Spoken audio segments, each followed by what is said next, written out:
Welcome to the Binary Agora. Today's episode is really special because it will be held in my mother tongue, Spanish. If you'd like to listen in on the conversation, please use the subtitles in English below.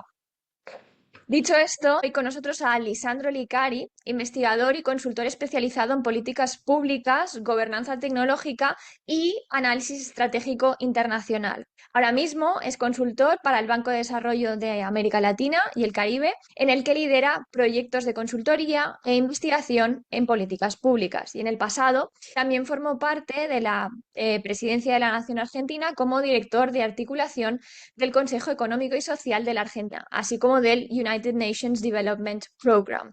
Bienvenido, Lisandro, a The Binary Agora. ¿Cómo estás? Muchas gracias por la invitación. Normalmente en el canal hablamos sobre cómo el poder de las grandes empresas tecnológicas erosiona la competencia que se da en el mercado. Sin embargo, a partir de tu experiencia en política pública, has analizado que, de hecho, estas plataformas digitales actúan como una suerte de actores paraestatales que reconfiguran la soberanía, la autoridad y también la seguridad en el orden internacional. ¿Cómo definirías tú estos conceptos de soberanía, autoridad y seguridad? ¿Y cuáles crees que son los ejemplos que se nos pueden venir ahora mismo a la mente más recientes de esta erosión en la esfera pública? Creo que un primer elemento que es importante entender es que en el momento actual en el que vivimos, estas empresas tecnológicas ya no pueden ser estudiadas simplemente como actores económicos que maximizan sus beneficios, sino que son verdaderos actores geopolíticos que configuran y reconfiguran el orden internacional. En otras palabras, uno podría pensar de que estas empresas tecnológicas ya no solamente compiten por mercados, sino que también compiten por definir las reglas del sistema, esas reglas que van a condicionar las capacidades de otros actores. Y tradicionalmente, quienes estudiamos ciencias sociales, sabemos que hay tres conceptos que son medulares: el soberanía, el de autoridad y el de seguridad. Y en mi investigación lo que planteo es que estos tres conceptos están sufriendo serias mutaciones en las últimas décadas. Si pensamos en la soberanía, tradicionalmente se entendía como la capacidad de los estados para poder ejercer un control efectivo tanto sobre su población como sobre su territorio, sin injerencias externas. La autoridad, en tanto, se entendía como la capacidad del Estado de poder dictar leyes que regulan la vida social y económica y además tener la capacidad para hacer cumplir esas leyes. La seguridad se entendía como la protección o la defensa del territorio frente a ataques extranjeros que normalmente eran de naturaleza militar. Pero en los últimos tiempos, al menos para mí, que el poder no es ni una única capacidad, ni es algo que unos detentan y otros no, sino que el poder es un conjunto de capacidades que normalmente son capacidades relacionales y que están siempre tensionadas. Hay momentos históricos donde esas tensiones son menores y hay momentos, como el actual, donde esa disputa por quién tiene el poder o alguna de esas capacidades aumenta. Y las empresas tecnológicas ejercen tres tipos de poderes: el poder tecnológico, que sería el control de las infraestructuras digitales claves, sin las cuales no podrían funcionar nuestras sociedades o nuestras economías; un poder institucional normativo, que es la capacidad de crear normas privadas, pero que efectivamente impactan en la vida de millones de personas a lo largo de muchos países; y finalmente el poder de moldear el sentido común, de moldear lo que se entiende por seguro, por lo que se entiende por prosperidad, etc. Y esto va impactando sobre estas categorías que hablábamos, de autoridad y de seguridad. En el caso de la soberanía, muchos estados dependen hoy de plataformas para poder operar servicios públicos, para poder almacenar datos, para gestionar infraestructuras digitales. Y hay dos ejemplos que a mí me gusta dar porque creo que son muy gráficos. Uno es los registros civiles. Tradicionalmente, al menos en América Latina, esta fue una función que estaba a cargo de la Iglesia. Después fue el Estado el que asumió para sí estas competencias y hoy a esta competencia la sigue ejerciendo, pero depende cada vez más de empresas privadas donde aloja esos datos. Y sin estas empresas privadas, el ejercicio de esa competencia estaría seriamente restringida. Y lo mismo pasa con el acceso a Internet. El 38% del tráfico de Internet se da a través de cables submarinos. Esos cables pertenecen a empresas privadas, son no solamente las que tienen la capacidad para su desarrollo, su tendido, sino también para la reparación de esos cables cuando se estropean. Y son esas empresas las que pueden decidir dejar desconectadas a una región del mundo si lo quisiesen. En cuanto a la autoridad, vemos que ya no es el Estado el único que puede dictar normas. Tiempo estamos siendo regulados por normas que dictaron empresas privadas, básicamente a través de dos mecanismos. Uno es a través de los foros de estandarización, que son los foros técnicos donde se establece, por ejemplo, ¿no?, cómo hacemos para que nuestros teléfonos puedan comunicarse entre ellos. Eso se decidió previamente en un foro de estandarización global. Pero además dictan todo el tiempo términos de uso para sus servicios, normas de moderación, estándares globales. Esas normas fueron creadas por una empresa privada y terminan regulando en algún sentido la libertad de expresión. Y la empresa no solamente creó la norma, creó todo un procedimiento para apelación, para sanciones, con lo cual vemos cómo la norma pública empieza a vivir con la norma privada. Y por último, la seguridad. Los estados están sometidos a ataques de ciberseguridad, ataques a sus infraestructuras de telecomunicaciones, energéticas, etcétera. Con una novedad, es que este ataque es cada vez más sofisticado y los estados tienen menos capacidades propias para poder resolverlos. Y por lo tanto deben recurrir a las empresas privadas que tienen esa expertise para garantizar o prevenir un ataque de esta naturaleza. Por lo tanto, la soberanía, la autoridad, vuelven cada vez más dependientes de arreglos de gobernanza híbrida. En tu trabajo también recuperas a Gramsci cuando dice que la crisis consiste precisamente en el hecho de que el viejo mundo muere y cuando el nuevo mundo no puede nacer. Para ilustrar este cambio entre el viejo orden liberal que se ha erosionado de tal forma que estas grandes plataformas ganan un peso estructural, dificultando la aparición precisamente de ese nuevo mundo.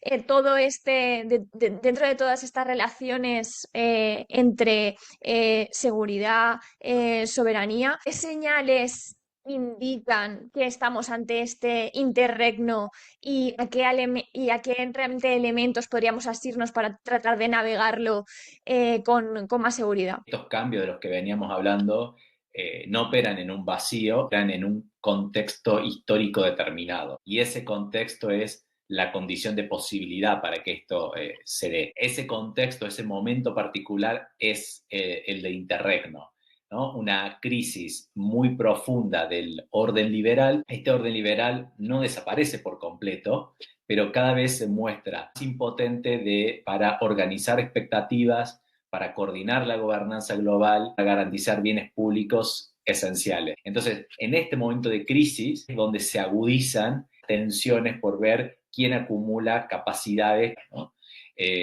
Había un orden hegemónico que de algún modo funcionaba. Ese orden hegemónico entra en crisis y aparece entonces la emergencia de estas empresas. ¿Cómo nos damos cuenta que estamos frente a un momento de interregno? ¿Cuáles son esas señales? Bueno, yo diría que hay varias. Por un lado, una brecha creciente entre las responsabilidades que tienen los estados y sus capacidades reales. Los estados siguen siendo los responsables de garantizar bienes públicos, seguridad, regular los mercados y proteger los derechos. Sin embargo, tienen menos herramientas y cada vez dependen más de las soluciones que le ofrecen las empresas privadas.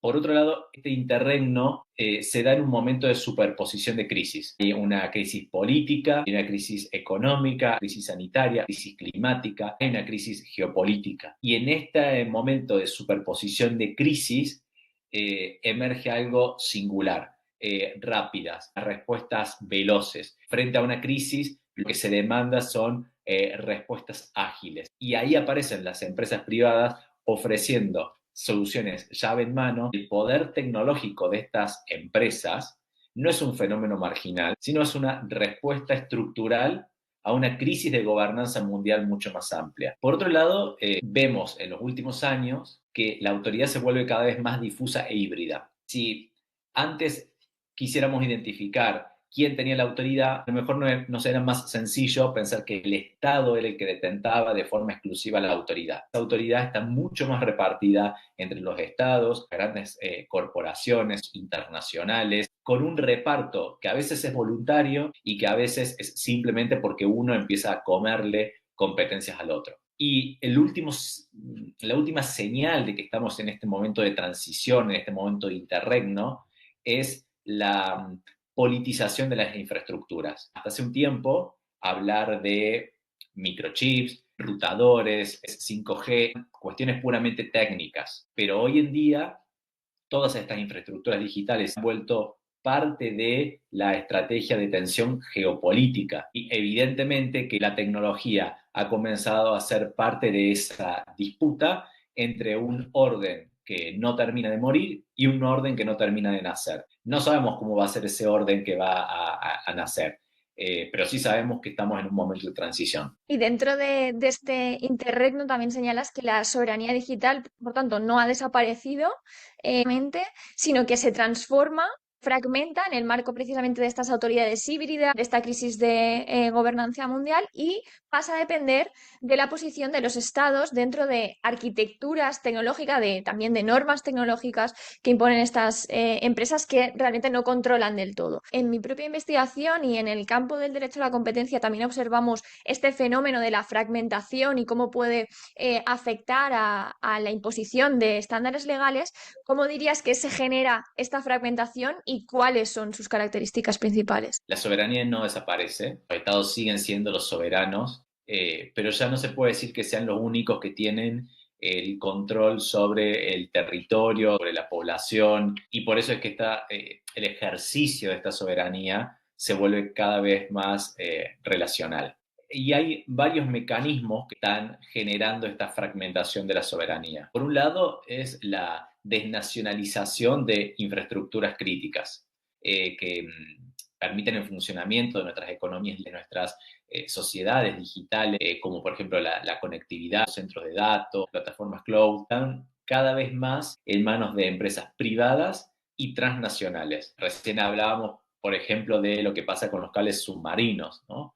O con las grandes infraestructuras de nube, que significa que incluso estados con gran capacidad regulatoria, como podríamos pensar en los estados europeos, dependen de infraestructuras privadas para garantizar funciones básicas como las comunicaciones internacionales o el almacenamiento de datos públicos. Otro elemento que fragmenta esta soberanía es el de las dependencias tecnológicas acumulativas, en dos sentidos. Por un lado, estas grandes empresas en general tienen capacidad para desarrollar toda la pila tecnológica. Desarrollarte la pila tecnológica, compras un paquete entero, no sin poder comprar parte de ese paquete. Es como si fuésemos a comer a un restaurante y la opción es el menú completo, con el entrante, el plato principal, el postre y el vino sin poder elegir por separado. Pero además, cuando adoptamos uno de los ecosistemas tecnológicos que nos ofrecen estas empresas, los costes de reversión, los costes de salida son extremadamente onerosos. Dos ejemplos importantes, uno de Estados Unidos y otro de Inglaterra, sobre el costo que supuso para ambos países excluir a Huawei de las redes 5G. Lo pudieron hacer porque son potencias mundiales con espaldas económicas, pero tuvieron que soportar un peso económico significativo. Brasil, en cambio, durante los años que gobernaba Bolsonaro, incluso con una relación muy afín a los Estados Unidos, tuvo que aceptar que sea Huawei el que despliegue las redes 5G, porque esta empresa es la que había desplegado antes las redes 4G. Y migrar de empresa a esa altura implicaba un coste de reversión que el país no podía afrontar. Un tercer elemento que explica esta fragmentación de la soberanía es la extraterritorialidad de los datos y de los servicios digitales. Nuestros datos circulan a través de redes globales y se almacenan en múltiples jurisdicciones. Esto produce superposición regulatoria y hace que el ejercicio de la soberanía dependa mucho menos del territorio físico y mucho más de la posición que un Estado ocupa dentro de las arquitecturas técnicas globales. El año pasado hubo una discusión, que seguramente la conocen, en Brasil muy fuerte, entre la justicia brasilera y la red social X. Y la disputa básica era quién regula a esa empresa. La regula la legislación del país de origen, la legislación del país donde la empresa presta servicios y cuál es la capacidad real del país donde la empresa presta servicios, en este caso Brasil, para imponer sus normas. Y esto es porque vemos cómo se empiezan a superponer capas normativas. El país de origen, la del país del servicio, las normas privadas, y esto va fragmentando a la soberanía. Por eso es que la soberanía cada vez más es una capacidad relacional. Los estados no la pierden completamente a la soberanía, pero su capacidad de decisión depende cada vez más de cómo se van insertando y van negociando en estas redes y en estas infraestructuras tecnológicas transnacionales, privadas y altamente concentradas. Y a partir de esta capacidad relacional se me vienen también a la cabeza muchos ejemplos precisamente de la manifestación de estos caracteres que has ilustrado sobre la fragmentación, la esfera en la que estamos más acostumbrados en este canal, como por ejemplo el tema de la vinculación, o por ejemplo el carácter de la extraterritorialidad, que ante la aparición, por ejemplo, de reglamentos como el Reglamento de Mercados Digitales Europeo, el Reglamento de Servicios Digitales Europeo, tenemos este problema también de cómo regulamos a estas plataformas tecnológicas si realmente pueden decidir también excluir o segmentar los mercados en los que operan. Por ejemplo, Apple decidió crear una versión del iOS específicamente para Europa y otra versión del iOS para el resto del mundo. Entonces ahí tenemos dos ejemplos de cómo se manifiestan estos caracteres que exponías. Hemos identificado los problemas o los caracteres que ilustran a este interregno y a la soberanía como capacidad relacional. Yo diría que estás en una posición privilegiada para poder comparar las regiones latinoamericanas como la europea, y te quería preguntar si crees que estas dependencias que se generan respecto de estas plataformas digitales asimétricas se dan en la misma intensidad en todos los estados, las regiones. Realmente podemos ver diferencias pronunciadas. Yo me he dedicado bastante a estudiar los casos de Google y de Huawei porque me parecían que nos podían dar pistas para pensar esta pregunta que me haces.